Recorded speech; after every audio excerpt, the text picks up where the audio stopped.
Have you ever wondered what an Insta-famous top producer would do if they had to start their social media channels over today? Like, what platform would they focus on? What content would they put out? Like the whole nine. Well, guys, I got you. Today we have Jason Cassity in the house. He is out of San Diego, California. He's a real estate agent, team leader, and content creator with 25,000 followers on his Instagram account, in addition to being a contributor for BAM, or the Broke Agents Real Estate Media Company, with 63,000 followers. And here's what you can expect to learn in today's show. What Jason would do today if he had to start from zero. What he is doing on socials to continue devouring market share in San Diego. Jason's exact process for recording and editing his content. The biggest mistakes he sees agents making time and time again across our industry. And stick around to the end for his secret on how to keep improving over time instead of getting stagnant or worse, declining. Guys, you're listening to the Real Estate Rockstars podcast, the show for agents who've been around the block and are finally ready to build sustainable, scalable businesses. And in case you did not know, my name is Shelby Johnson, but surprise, after a year of hosting this beautiful podcast, I've decided to hand back the reins so I can fully focus on building my agent business from the ground up in a brand new city, Lexington, Kentucky. So guys, August 2024 is my last month hosting. If you want to follow my journey from ground zero in my agent biz, head over to Instagram, The Shelby Show. But for today, Rockstars welcome Jason Cassity.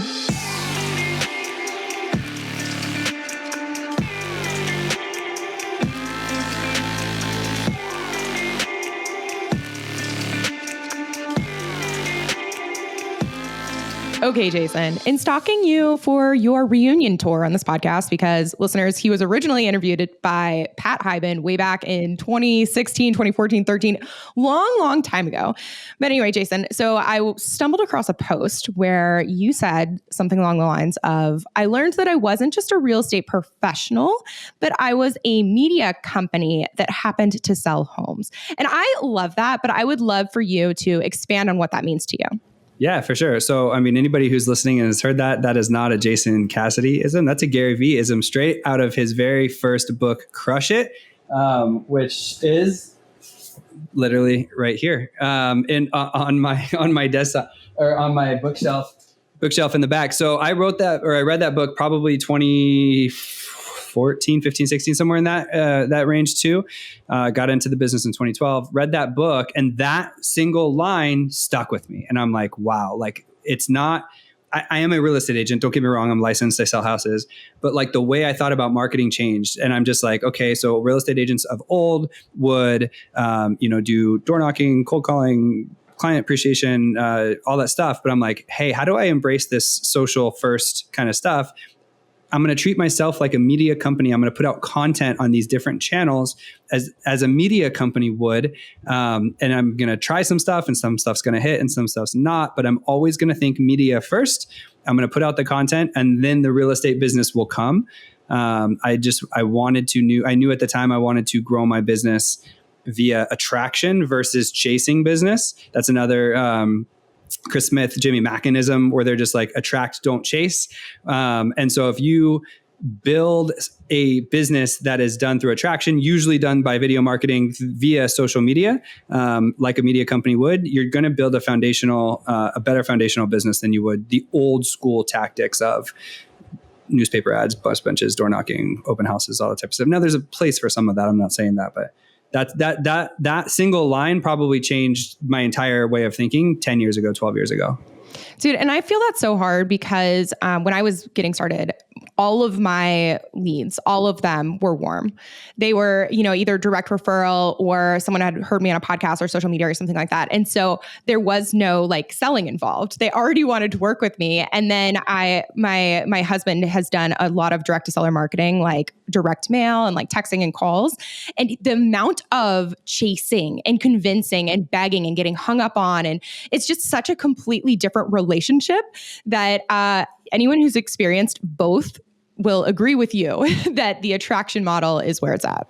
Correct. Yeah. Jason Pantana. Shout out to Jason Pantana. Always says people want to work with people that they know, they like, and they trust. I think that's a Tom Ferryism too. It's basically like, but if you're building video marketing and you're putting yourself out there on social, people are, by the time they call you, they've already watched 17 videos and they've already stalked you and researched you and they already know you, like you, and trust you. So that conversation is a lot easier than the door knocking, the mailing, having to go pitch against 4 other realtors, all that type of stuff. You're like full of the quotes. It's awesome. Like every Tom Ferry, Jason, like all the Gary I'm just Vee. trying to give credit because I say stuff sometimes and then I don't want them to think that I came up with it. I do want to be like, dude, 100%. Yeah. Okay. So now that we've kind of set this like framework that, this media company is the baseline of your business. So after everything that you've done in your experiences, what are you doing now for marketing? Or if it's a better question, because maybe you've evolved a little bit, like what do you recommend to agents who are getting into this world do for their marketing strategies? So I do a little bit of all of it, right? I have a team of 6 here in San Diego, 7 now. So an admin and some agents. And so we do have kind of a hefty Zillow spend. I do some Google pay-per-click marketing. I do a geographic farm. Of course, when we get listings, we promote them via listing videos. I do open houses, right? So like there is kind of just the baseline minimum of what being an agent entails that I do. But I think that the cornerstone of what I've done for the last 10 years has been to put out consistent content in the medium of the day. So it went from Instagram, some YouTube, some Facebook, some, whatever is the medium of the day. In fact, funny enough, the first time I was on this podcast in 2016 with Pat Hyben, I was talking about Snapchat. And I was talking about creating custom filters for your listings and then promoting them around your neighborhood so that when people were using Snapchat, they would see the custom listing. And like, I don't even use Snapchat anymore just because I'm 38 and I don't use Snapchat anymore. But at that time, that was something that was really cool. It was really working really well. So if you can like create video content, because I think that's the most important thing. People need to see your face talking about whatever it is that you're talking about, your neighborhood, on social. That is the best thing you could possibly do. Plus it's free, right? To a certain extent, you can literally put your phone on and you can record into your phone and then you can just promote within your area for free. Now you can run ads to it too, but that's the best way. If I were starting over today, I would hyper index on local content. So shout out to like Ken Pozek in Orlando and Alyssa Kernut up in Spokane. They have great, Alyssa Instagram, Ken on YouTube. They dominate Orlando and Spokane, and they talk about like the new developments that are coming in and the new Dunkin' Donuts that's going on First and Main. And they're breaking down local information, becoming like that digital mayor of Orlando or Spokane. That's the way to do it. What I've done bad a little bit is I've started to like go into some agent facing content, and it's a pathway really fast into a different world. Again, that's fine. It's like you get referrals out of it and stuff like that. But I think if I were to start all over again, I would spend all my time doing hyper local content, explaining what the best coffee shops, what the secret spots are, what the best beaches in San Diego are, and putting that type of content out both to your client database and to get discovered as well. Dude, it's so funny you say that because I was in production for a while. And then back in August 2021, I shut down my traditional team and I stopped producing. I stopped acquiring rentals. And I went through this period that literally up until this point of like, what do I want to do? And back in that day, it was a lot of my content was geared towards the client. And then in this transition period, I'm with EXP and I started hosting a podcast. There are actually 2. The Agent Goldmine, if you haven't checked it out, that is my other one. But my content started to transition to being agent facing. And you're right. It's like a totally different gear when you're like talking towards the target audience agent as opposed to the client. And now that I'm getting back into production, I'm like, well, now my whole, world, like who am I specifically speaking to? Because if I'm speaking to everyone, I'm speaking to no one. And I feel like I see that a lot across like the digital platforms right now. You're absolutely right. Back in 2016, I met my friend Eric Simon. We've talked about this before. He runs the Broke Agent account. We actually met drunk at a karaoke party at Inman Connect on a rooftop in New York. And like ever since then we were friends. And, obviously we share memes and we talk and stuff like that. And then in 2018 or 19, I think he wrote a book. It was like a comic book. And I did a giveaway of his book. It was like, I bought 10 of them and then I did a giveaway. And then he tagged me on his Broke Agent page. And I got like 1,000 followers like in one day. But the thing is, they were all real estate agents. And so while that was great, that meant that to get engagement, likes, follows, shares, all that stuff, I had to put out like the agent facing stuff. Because when I put out San Diego stuff, it never got any likes anymore. But then when I put out like behind the scenes, getting ready for my listing appointment, it would get a ton of engagement. So I went down this rabbit hole from like 2018 to 2022 or 3, where I was just putting out, not just, but like heavily agent facing content. Cause that's where all my engagement came from. And the problem is it's good. It builds out a brand of San Diego. I did get some agent to agent referrals, right? And some speaking opportunities and stuff, but I lost that local niche of being able to speak to the San Diegan because they didn't follow me. Agents followed me. And that's why I say if I could start all over, I would never go down that route. I would go down the hyper local kind of digital mayor route and then maybe do this on the side, maybe a separate account for that. If that's, I'm at Real Your EXP, right? So now there's an agent attraction benefit and there's all this stuff, but like ultimately I wouldn't recommend doing that for someone listening. I would say keep it to the hyper local content, share what the new development by the river means for growth values in that zip code. You know what I mean? Keep it local. Mm-hmm. Yeah. And it's funny you mentioned potentially a separate account, because that's what I was going to ask you. There are people all the time, especially if they're just getting their license, they're like, do I get a separate account for my personal and for my business account? Or even if you're in the situation of you're doing some sort of agent facing, agent attraction, team recruiting, whatever, in addition to your client facing business. What are your thoughts on, 2 accounts in general? You gave 2 examples there. The first one would be personal and business. I would say no, just keep them together, right? Be kind of like consumers work with who they know, like, and trust. Other agents and whatnot, they want to know, like, and trust you too. So like everything you do, even on your business account, you can share some personal or whatever it is. Like people want to see the real you, right? So like don't have 2 separate accounts. But now for the content itself, so now if you're doing a hyper local, like if you did what I said here and you're Ken Pozek, you're Alyssa Kernett, and you're running these the great hyper local accounts, but then you want to layer in some agent facing stuff, now you need to do 2 separate accounts.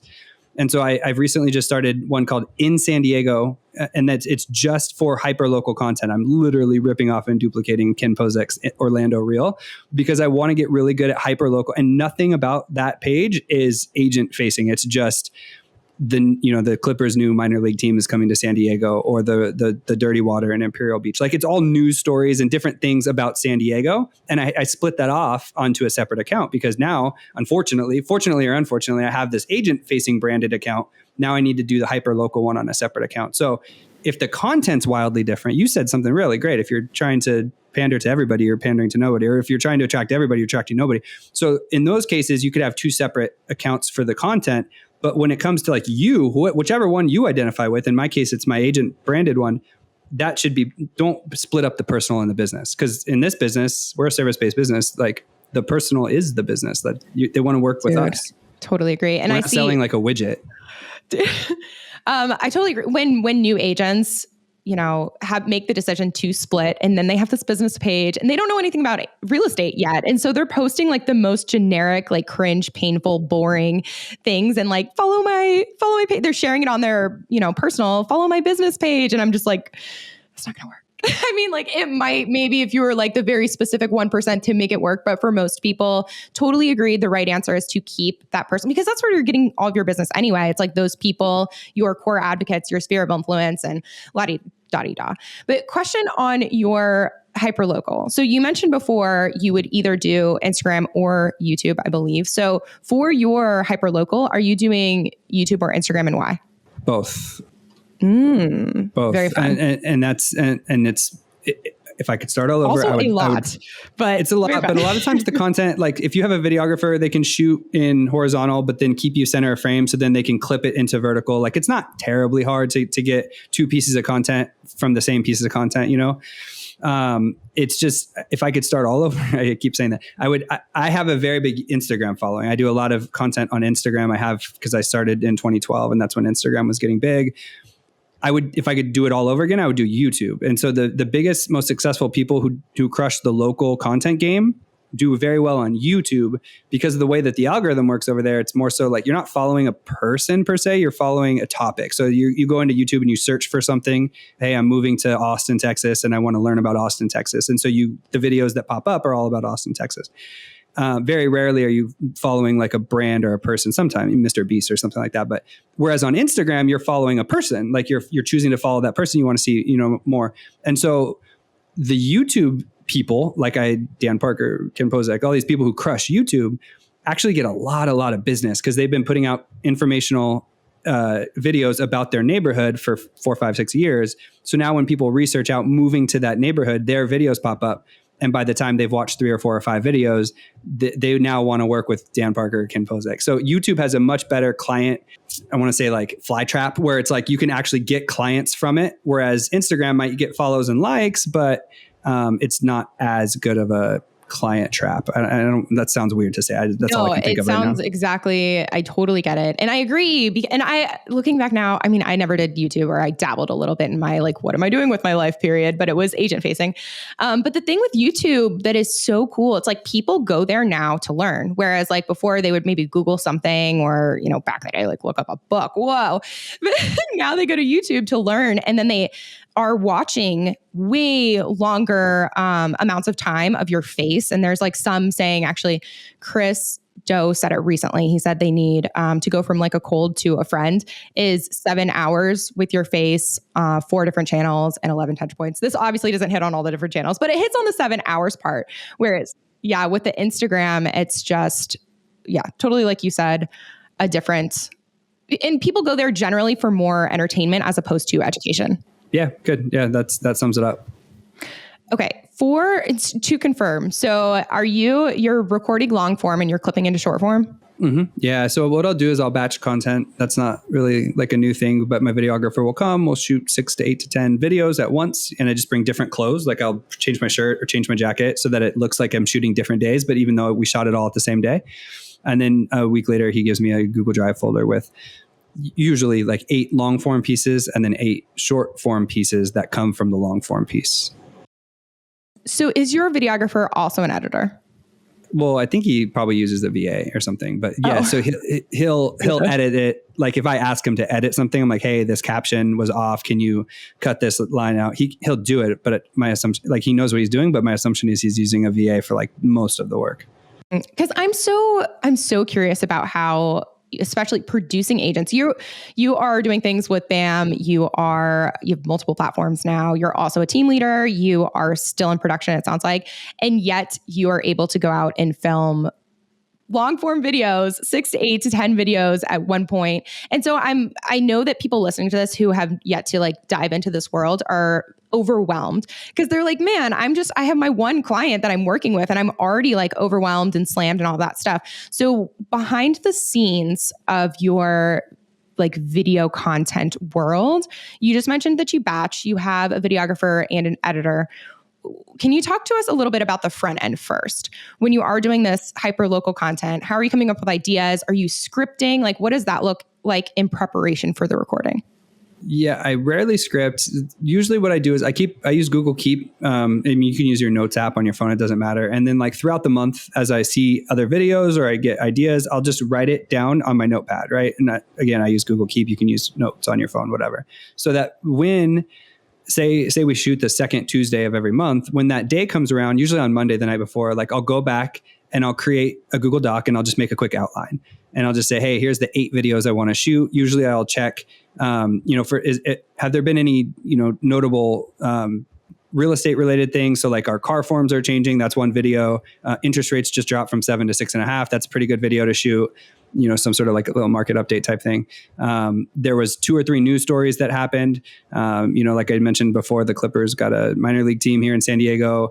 So we built a new little stadium there. And so like I'll do 3 or 4 recaps of news stories related to San Diego. And then usually I'll do a couple other, I R&D a lot of videos from like other YouTube creators. So I'll be like, moving to San Diego, here's 3 things you need to know. Here are the 5 most expensive zip codes, and like more like YouTube-y type videos. And so then I'll have my 7 or 8 videos as we go into the next day. I'll have an outline of the 7 I want to shoot. And then depending on what's needed from it, I may make a little outline that's like, okay, so for the 5 most expensive zip codes in San Diego, I need to go to my MLS and figure out what the 5 most expensive. So there is a little bit of prep work, but it's not a lot. And then I try not to follow a script. I usually just off the cuff. I'm really bad at reading scripts. Like when it comes to shooting video, I've been doing this for 10, 12 years and I've shot thousands of videos now, but when there's a script involved, I stumble over it. But when I'm freeballing it, it's like I'm much better because I don't know when I mess up. You know what I mean? If you have a script and you mess up, you messed up. So you stutter over your words or you stop. But if you just kind of just go at it, then it's a little bit easier for me. Dude, I'm so envious right now. I'm like the type of person who, when I had my little YouTube video, I think I would do better now because of so much podcasting. You just kind of have to learn to roll with it. But even still, it's like, I feel like, and maybe it's just in my head, I need to like think through what I want to say to make sure it's like concise and clear and all that stuff. So does your editor chop it down, or are you just like you're an animal? You're just like, whatever comes out of my mouth is gold. The long forms are just one take. One take, Jake. That's not my name, but I don't know why I said that. So it's like one take. And so, but then the short forms, they edit down, right? Because if I just did a 3-minute video, a 5-minute video, they have to get it under a minute or whatever. Then they'll edit that down. Okay. So minimal prep work. So leading up, you are paying attention to news, you're paying attention to changes in your community, you're R&Ding other ideas, you have it on your notes or your Google Keep the night before, you kind of do like little frameworks or a little bit of research, then you show up and you roll.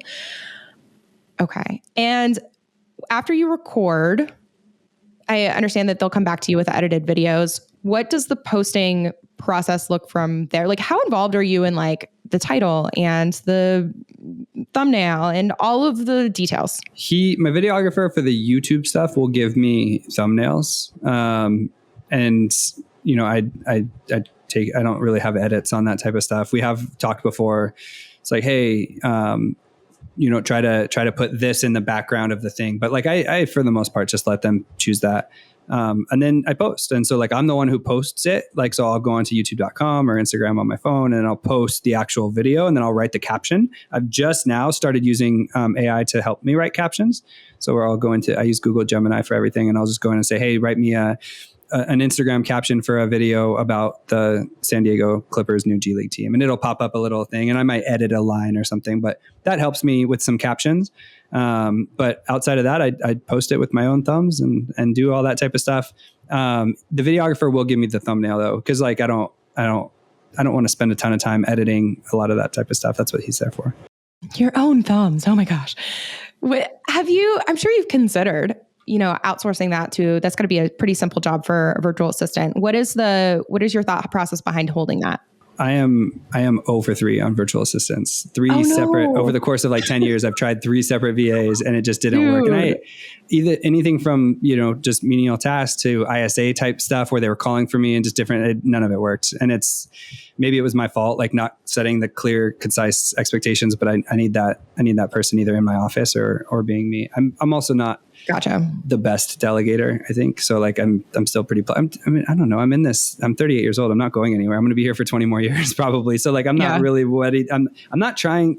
Maybe I'm doing it the wrong way, especially from like the whole Keller Williams, like build a 7-level business that you can exit out of. Like, I'm not trying to build a business to exit from. I'm here to work for the next 20 years. I'm going to be in the business now in some capacity. So like, I'm in no rush to like build my way out of the business.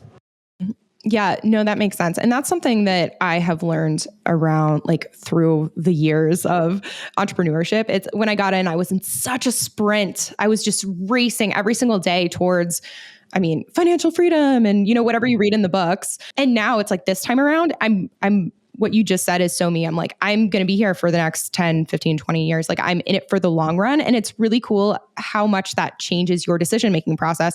We're a little different in the fact that like, I love my VA and I don't even know what I would do without her, like my personal assistant one. But in regard to the long run and focusing on like, you know, whether it be relationships or content that's quality, because you're not just trying to rush through what you're doing in the moment, you know that will affect your business and you'll be here for your business in the next 20 years. So yep, that's it.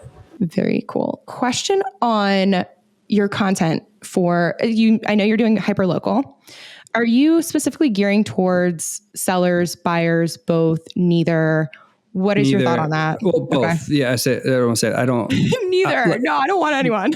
No, I said that wrong. Both. And so like, I don't necessarily, like when I share news stories of more macro, you know, hey, the rates just dropped from 7 to 6.5. Here's what it means for you. as a buyer, and then here's what it means for you as a seller. So like I'll put out both pieces of content. And but by the way, like the hyper local stuff is more of like a 2024 realization from me that I did it wrong for the first 10 years. And I want to try more hyper local, and all that stuff is just local stuff. So that's not buyer or seller or anything. It's just San Diego related. The agent facing stuff that I put out. So like, for example, on Instagram yesterday or 2 days ago, I just put a video where I was like doing a live kind of role play of the scripting around the new listing agreements. You know what I mean? Yeah. That thing, it didn't go viral, but it was like baby viral. It had like 1,000 shares on it. And so that was like, it was me. If I was a seller, it was me speaking to sellers in California. You know what I mean? So like it'll be and now I'll do another one this week for me speaking to buyers in California. So I just do, you know what the funny part is here is like, I'm a bad person to have like a cadence. I just do whatever I feel like I want to do. And so I'm not like, I post 3 times a week at 6 o'clock and I posted something for buyers. Now I'm going to post something for sellers. And now I'm going to post something. I just do whatever I feel like I want to do. And it's like, it's nice because it's freeing, but then it's like, I might get 3 weeks and I've only posted once. And, you know, I know that's really bad for Instagram, but like, I don't care in a sense. I just literally post what I want to post when I feel like I want to post it. And like right now, it feels like people want answers and help around the new NAR changes. And so I put out a little bit more of that content. And so like, I don't know. I just go off the vibes, man. Just go with the vibes, man. I love it. I want to be more like you. Okay. Don't say that. Shoot higher. What? I said, shoot higher. Don't say that. You have Okay. Yeah. No, screw you. You're not even that great. Exactly. Okay. So when you look out across our industry, really, and especially within like the digital content creator space, what do you see are the biggest mistakes that new agents, maybe not even new agents, like what are the biggest mistakes people are making? In the content realm, I think people don't realize how much nobody cares about them. And like, especially with real estate agents, like what other profession is like everybody sharing this great things that they did? You know, Andy, the plumber, doesn't post, helped repair the kitchen, the Smith's kitchen today, like all that, you know what I mean? But here we are like on social media, like helped my clients do this. Here's me with a key in front of their house. And it's like, nobody cares about you. And so like, if you can take the same story and instead of like just sold for 50 grand over asking and say, here's how I helped the Smiths net an additional 50,000 in this tough market, right? It's the same post. You're actually still saying I helped the Smiths sell their house, but you're making it about the Smiths and maybe this one specific thing you did to help net them $50,000. Or here's how I helped the Altenbergs find the house of their dreams and beat out a multiple offer situation. And it's like that story is so much cooler than just sold, beat out 10 other offers for 50 grand more or something like that. So stop making it about you and making it about the clients, or is a subtle change, but that's the biggest thing. I'm not going to say new agents because old agents do it too, but that we as agents are doing wrong is we over-index on us content, and it's not about us, it's about our clients. Yeah, the art of storytelling too. That's oh, totally. Yeah. Like, no, I'm a storytelling, like even getting down into like your captions, right? Like if your Instagram captions, if you have an actual post and you just like break down the story in a long Instagram caption, that's amazing. It's good for the algorithm because people stay on and they read it. But the art of storytelling is, to me, my favorite speaker of all time in San Francisco 2017 was Kendra Hall, who wrote the book Stories That Sell. She wrote a follow-up too, actually.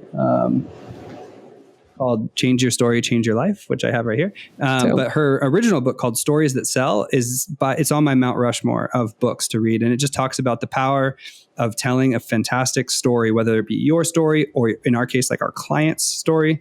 You can take a menial thing like a just sold post and turn it into an amazing story where you're showcasing off your clients. It's so much better for content.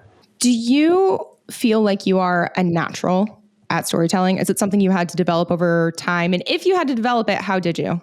I do feel like that I've never had to describe that before, but I do feel like maybe I'm more of a natural than others. But that being said, I'll actively think about it and be like, okay, how can I make this story?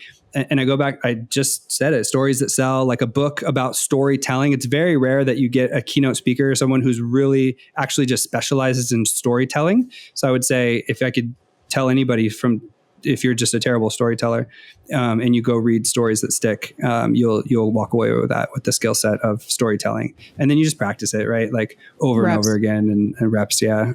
With everything, just reps. So, okay, Jason, you read a lot clearly, and you are bettering yourself, so what do you do? What would you say you do to continue improving, and what are you working on to improve about yourself right now?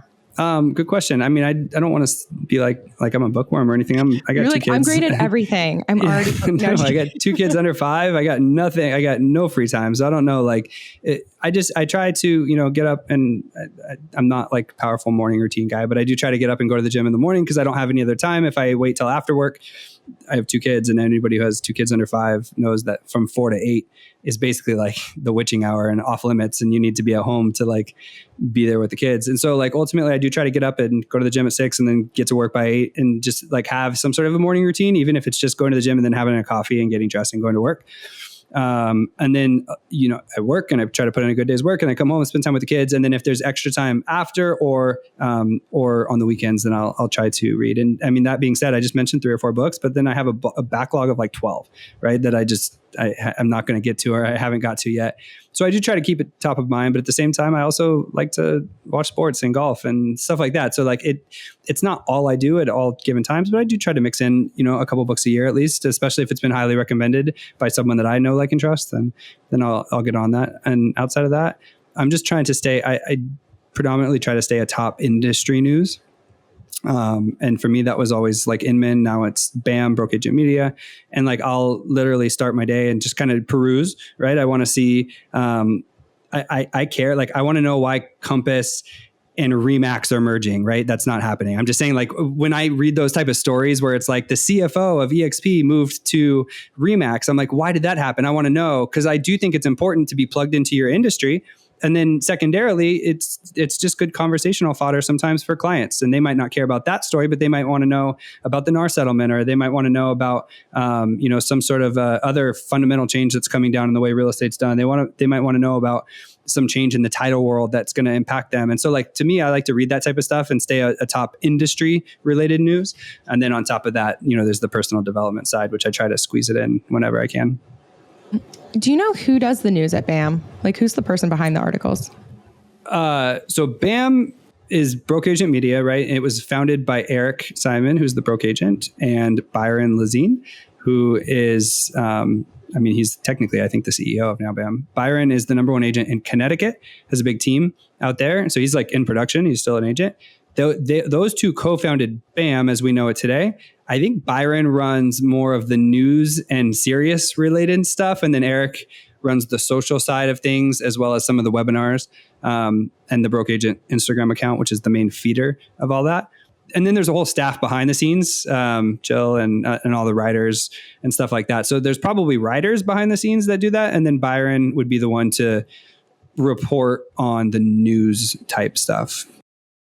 Okay. Yeah, that's interesting to me just because I'm subscribed. I get the newsletter and I'm like, only BAM and Will Draper, I don't know if you know him, his of course. Newsletters are like the ones that I love. I'm like, and I'm sorry if you have a newsletter that I don't know about, but those 2, I'm like, they're so good. Yeah, they're so good. They're really good. I give shout out. I always read Seth Godin's newsletter and 1000 Watts newsletter, which is a marketing company.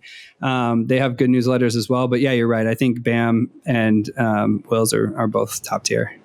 Okay, so looking ahead for your business in the next, 20 years, you're going to be here. We know that you're getting into YouTube, the hyperlocal content, stuff like that. What is trying? Yes. What does the future hold? I think I'll be in or around the business for a while, right? And I think that every real estate agent probably has goals of maybe establishing a team so that they have more, they get some time back. They don't have to, do open houses every Saturday and Sunday and show property on the weekends, because now I have 2 kids under 5, and it's just those days of being able to grind out Saturdays and Sundays just aren't are going to become few and far between. So having a team is kind of the first step of that. I want to continue growing the team. I want to, take the team to the next level and whatnot, potentially phasing back. I mean, at this point in my career, I've just decided to do production of past clients and referral clients and whatnot. And so all of the new online leads that come in go to the team. And then there will be a time in the future where maybe I am able to kind of oversee all the deals and pass off all of the production, but still be in the trenches. I don't know that I'll ever be out of the trenches. I want to go sit at the coffee table and find out what the plight of the seller is and be able to, because you can't be a really good communicator to your team if you're not. And so I'll probably be ancillary or around the business all the time, but then I would love to start developing as well. I think that that's kind of a cool avenue for me, whether it be like flipping houses into developing from the ground up houses. That's a fun avenue that I want to layer in for sure. Yeah, there's a fun Nassim Taleb quote about what you were talking about staying in the trenches. And I'm not even going to try to do it right now, but it's something about like how society is on a race to get out of the trenches, like retire or, whatever the case may be. They're all like running towards the escape. And then, if you do find that escape, what you find is that you become disconnected. And you think about this, I guess, with retired people sometimes. Like some people love retirement. Other people are like, wow, like my connection with the rest of society and my relevancy and my expertise. And I just feel like, I don't know. So I'm with you about there's something beautiful about remaining in the trenches, but like shaping your lifestyle to where you love it enough that you're not trying to escape it. Yeah, for sure. I mean, I've heard so many people say it's much more about the journey than it is the destination, right? And it's like, I like that quip about retired people, and then they just kind of feel bored or they lost it. You know what I mean? And so like, ultimately I don't plan, we saw Ben Kenny, the CEO of Place, the founder of Place. He spoke at our Rise, our Real conference last year. And it shocked. I mean, they have $1 billion valuation. He has, hundreds and hundreds of agents at Place. He has one of the biggest teams at Keller Williams in the country. And he's obviously doesn't need to be doing this, but he goes on like 10 to 12 listing appointments a year. And he's like, I need to go to those listing appointments because I need to sit at the coffee table and hear how the conversations are going so that I can be the best team leader and CEO that I can be. And I was like, dude, this guy's like $1 billion valuation and he's still going on listing appointments. I think it's amazing. Yeah, same. That's sick. Okay, Jason, what did we not talk about today that's either on your mind or you think would be really helpful for our listeners to hear? I think that it's so funny that you and I are talking because it's with the rapid acceleration of the cloud-based model over the last 6 years, primarily by EXP and Real, right? And for sure, EXP over the last 6 years and then Real over the last 2.